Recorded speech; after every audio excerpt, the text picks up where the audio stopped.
randomize.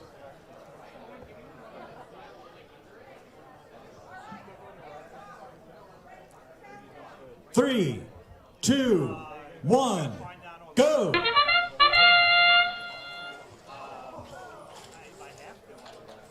And to kick it off, Nyan scores their preloaded cone before grabbing another one from the stack over on the side. Electro's doing the same auto we've seen all day. Looks like they're going to make it through their entire cone stack, getting themselves a 1+5 auto. Rust and Peace, knocked slightly to the side, could not grab any of their cones. Drivers, pick up your controllers. 3, 2, 1.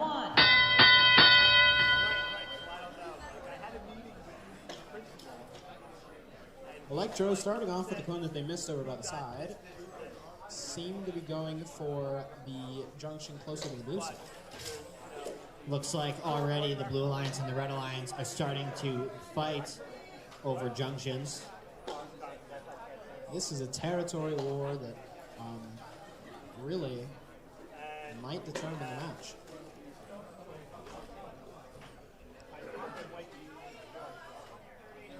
Rust and Peace Robotics having some difficulties picking up their cones. Electro coming to take over a blue high junction. Looks like Nyan is push-botting right now. No. Ooh, Electro getting a little wobbly there. These tall robots definitely have a tendency to wobble if they move while up. You gotta keep the center of gravity low.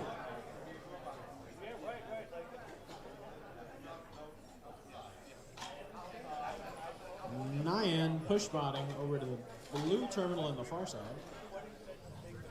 Looks like Nyan is having a problem with their lifting mechanism since they are push-botting right now.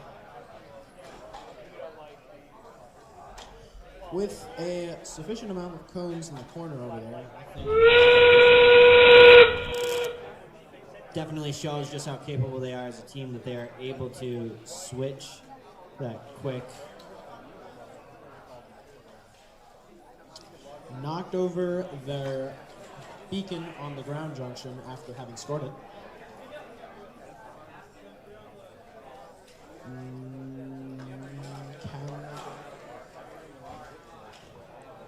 Nyan Robotics has parked in the corner along with their team. The Blue Alliance definitely tried to make the best of a bad situation. Maybe it worked out for them, maybe it didn't. I guess we'll find out here in a few seconds. They do have dominance over the field with more cones and more locations than the Red Alliance. However, the Red Alliance does seem to have a higher subtotal score. Looks like it's going to really come down to the end game, and if the Red Alliance ended up getting any penalties. I didn't see or hear anything, so it doesn't look like it. There's always more rounds. Hopefully the problem on the Nyan robot is something that can be fixed quickly. It looks like both of the red beacons were scored, and it looks like both red robots managed to park in the terminal as well.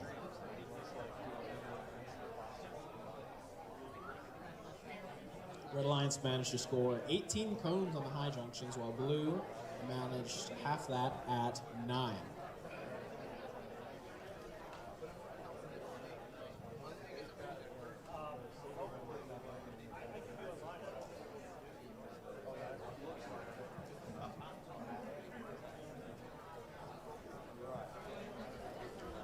Although their lift mechanism was broken, it did look like the Blue Alliance managed to score 6 cones on the terminals.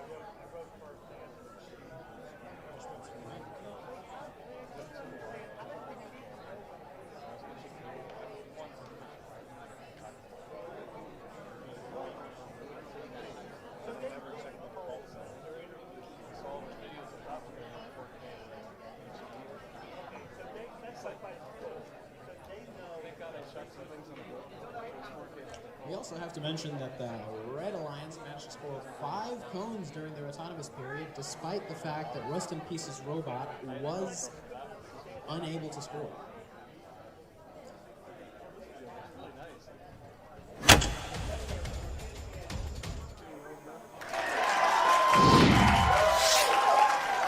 Red wins. Looks like in the end, the Red Alliance did get a few penalties, but it was not enough to sway the score. Even with the 9 robot being a push bot, the Blue Alliance was still able to score 70 in the driver control. That is fairly impressive and really just shows how switching up your strategy is a really important part of this game, and really all of the first games. You really have to be on your feet. Adaptability is key. With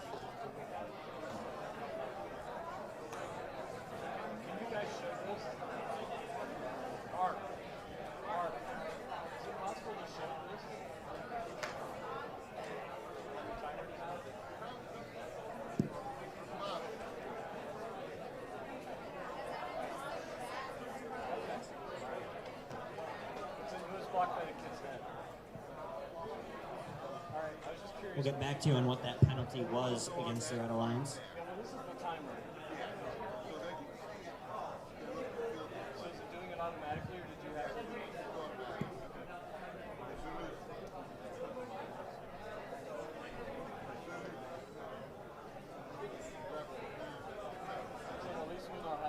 Looks like it was 2 human player penalties against the Red Alliance. These types of penalties have been fairly common today. Haven't we seen a lot of those? we have, and I think the problem is a lot of these human players are eager to get the cones out onto the field, which might lead to a few mistakes. Yeah, this challenge definitely requires a lot of focus, especially from the human player, because those penalties, if there were just a few more of those penalties, it would have swayed the score.